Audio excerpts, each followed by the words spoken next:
So one of my goals with the podcast is to disarm the weaponization of the term conspiracy theorist. And we'll go into the history of that here in a minute, because that's the point of this episode, is the history of the term conspiracy theorist and where that began, how it began, and kind of where we are today. And I would, I don't know, implore all of you in the pod. You. I would beseech you, if you are also a conspiracy dad or would like to become a conspiracy dad, all you have to do is subscribe and follow on Facebook, Twitter, Instagram, YouTube. And eventually we're going to have t-shirts and hats and all. And I say, wear it proudly. You know, when I went to pick up the sign, did I tell you the story about that? No. Oh, I was curious. Oh gosh, it's funny. Yeah. So when I went to pick this up, I had a guy at CVS print it, and I went in to print it up, and there was a guy about our age behind the counter. Mm-hmm. And it's in the bag, and he's handing it to me, and he's like, "Hey man, what is this?" He's like whispering, and my eyes lit up, and I told him, "Oh, it's this new podcast, my buddy, we're going to do." Yeah. And his eyes lit up. He was so excited. He was like, "Oh my God, I have to follow that." And then, he started, probably searched it a couple times. Oh, he right away. He was like, "Where is it? Let me see." And he got his phone out, and he's like looking for it. And I said, he said, "My dad's always calling me a conspiracy theorist."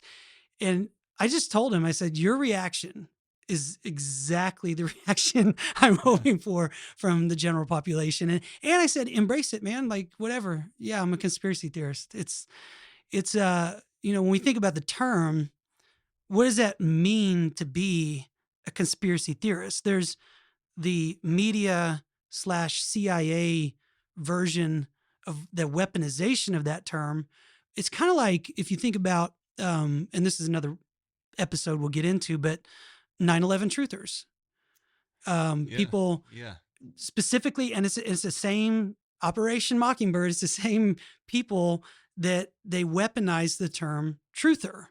And so at 9/11, I'm not giving any opinions about what did or didn't happen. I'm just saying that people that asked questions, family of victims who asked questions, the media looked at them and said, "Oh, what are you, a truther?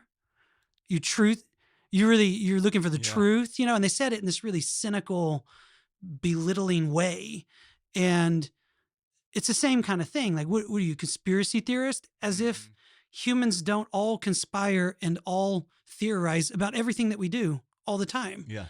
Even, people conspiring, which we all do. We conspired to start a podcast. I guess some people would say the term is related to illegal activity, but I think any shenanigans, two people up to something, that they're not letting together. Yeah. And they're not letting other people in on it.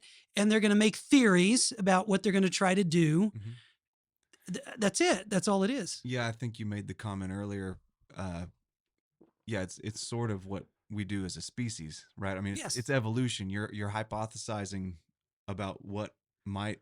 Well, at least half of that term is like saying truther. Like, oh, you think you like to think. Okay, that's cute. Yeah. That's cute.